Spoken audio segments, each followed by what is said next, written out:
Hey, it's Laura with Lo Marie Vintage, and today we're in my kitchen because this is where the magic happened today.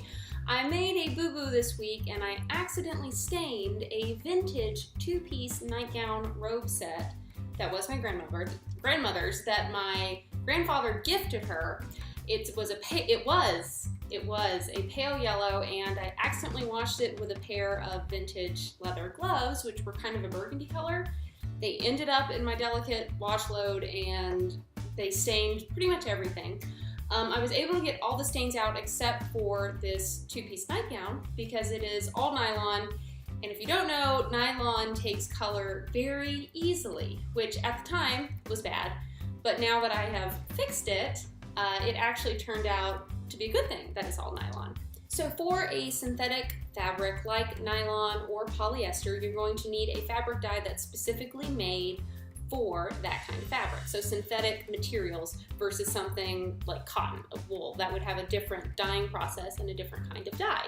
So I used the Rit synthetic dye in Racing Red, and at first I thought I was going to go more purple, but because it was a pale yellow to begin with, I was worried about purple and yellow making something kind of muddy and not cute. So I ended up with red, thinking it would go kind of reddish orange, which I just needed something to cover the stain. And like I said, it was a burgundy pair of gloves, so it came out like this purplish reddish stain. And I was able to get a lot of the pigment out, but it was still very visible on that pale yellow. So the way you process synthetic materials with dye is that you have to keep it at a constant hot temperature. So not quite boiling, but you just fill up a big pot full of water and you let that get to a simmer.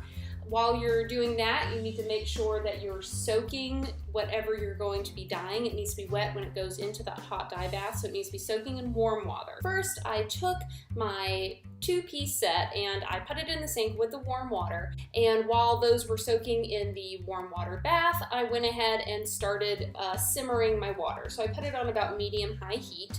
I also wanted to protect my countertops, so I laid down some Trader Joe's bags. I decided to do both pieces individually, so first I put in the nightgown portion and I put that in for 5 minutes, and then I did the same thing to the robe just so it would fit in the pot better. If I had a bigger pot, I could have probably got them in at the same time. Nylon only takes about 5 minutes to get color. If you have something like polyester, it's going to take a longer amount of time because polyester is basically plastic. It can take a full 30 minutes. But no matter what you're putting in that hot water dye bath, you need to be stirring it constantly. It needs constant agitation, and that way you're not getting more dye in one place than the other.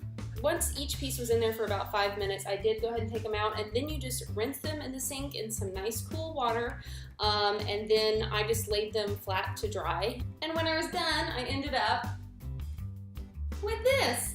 It turned peach. I'm so excited. I was so worried about the color because I didn't want it to go too like brick red or anything like that, but the light yellow with the racing red on the nylon, I mean, it's just so pretty. It's like a peachy pink color, and I could not be more happy.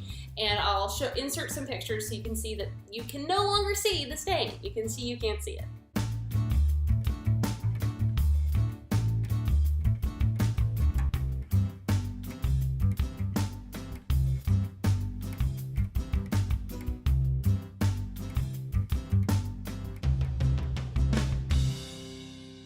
Thank you so much for watching. I typically do videos where I document the crafty little things I do, so please subscribe.